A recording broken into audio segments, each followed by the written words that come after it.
সাকিব আল হাসানকে সর্বোচ্চ নিরাপত্তা দিয়ে দক্ষিণ আফ্রিকার বিপক্ষে শেষ টেস্ট ম্যাচ খেলানোর পরিকল্পনা করেছিলেন বিসিবির সাবেক সভাপতি ফারুক আহমেদ। পরিকল্পনা ছিল বিমানবন্দর থেকে হোটেল এবং স্টেডিয়ামে আসা যাওয়ার সময় পুরোপুরি নিরাপত্তার চাদরে ঢাকা থাকবে পুরো রাস্তা ও স্টেডিয়াম চত্বর।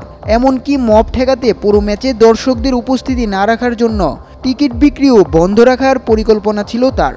সরকারের সবুজ সংকেত পেয়েই ব্যক্তিগত সকল কানেকশন কাজে লাগিয়ে সাকিবের শেষ ম্যাচ খেলানোর পরিকল্পনা করেছিলেন বলে জানান তিনি।